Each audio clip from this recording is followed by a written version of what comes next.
ও ভাই সাব, তোমরা দেখতে পাচ্ছ আমার একটা স্বপ্ন পূরণ হয়ে গেল। তো আমি এখন কোথায় আছি বলো তো? আমি এখন আছি দার্জিলিং, ঠিক আছে।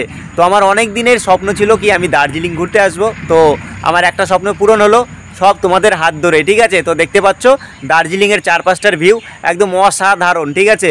তো এরপরে আমি যাব হচ্ছে কোথায় বলো তো? এরপরে যাব আমি হচ্ছে সুইজারল্যান্ড। তো সুইজারল্যান্ড থেকে আবার আমার যাওয়ার কথা হচ্ছে তোমার ইসে কী বলো তো, ফ্রান্স। তাহলে বোঝো আমার মাথায় এখন কত চাপ, ঠিক আছে। এরপরে যাব আমি সুইজারল্যান্ড, আর সুইজারল্যান্ড থেকে যাব হচ্ছে কোথায় বলো তো? ফ্রান্স। ফ্রান্স এখনও দুইখান জায়গায় আমার যাওয়া লাগবে। আমার মাথায় প্রচুর চাপ, এমনি চুল উঠতেছে, আরও চুল উঠে যাবে, ঠিক আছে।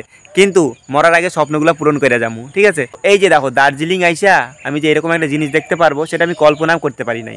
এই যে দেখো একদম আমার যে বাড়ি আছে আমার বাড়ির মতো এই জায়গাটা, এই যে দেখো চারপাশে বাগান। আর এই যে দেখতে পাচ্ছ একটা দড়ি, এই দড়ির মধ্যে আবার কি করে বলো তো? তো জামা কাপড় কেচে এর মধ্যে হচ্ছে শুকাতে দেয়, ঠিক আছে। যেমনটা ঠিক আমার বাড়ি, ঠিক তেমনটা এখানটায়ও। আরে আমি হচ্ছে ঢপ মারতেছি তোমাদের সঙ্গে, কেমন বলো তো? তো কেমন কেমন লাগছে দার্জিলিং? তো তোমরা এখনও যারা যারা দার্জিলিং যাও নাই আমার ভিডিওটা দেখো, তাহলে তোমাদের দার্জিলিং যাওয়া হয়ে যাবে, ঠিক আছে। দেখো কত সুন্দর না দার্জিলিং। আর একটু পরেই কিন্তু এখানে বরফ পড়বে।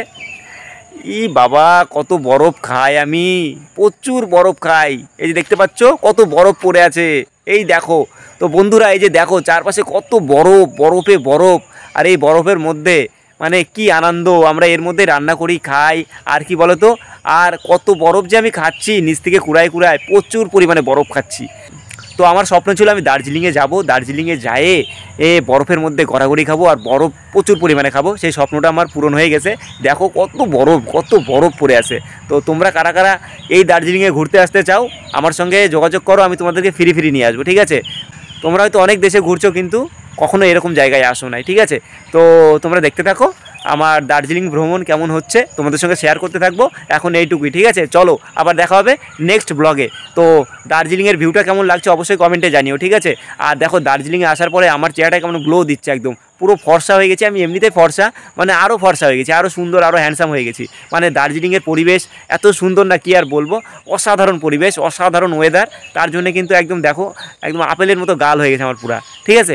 চলো বন্ধুরা, তো দার্জিলিংয়ের নেক্সট ব্লগ এরপরে আসবে, তোমাদের সঙ্গে শেয়ার করব। যদি ভালো লাগে অবশ্যই চ্যানেলটাকে সাবস্ক্রাইব করবা। আর কি করতে হবে বলো তো? হ্যাঁ, এটাই করতে হবে, আর কিছু না। তাহলে দার্জিলিংয়ের নেক্সট পার্ট তোমরা দেখতে পারবা। এই যে দেখো কত সুন্দর ভিউ।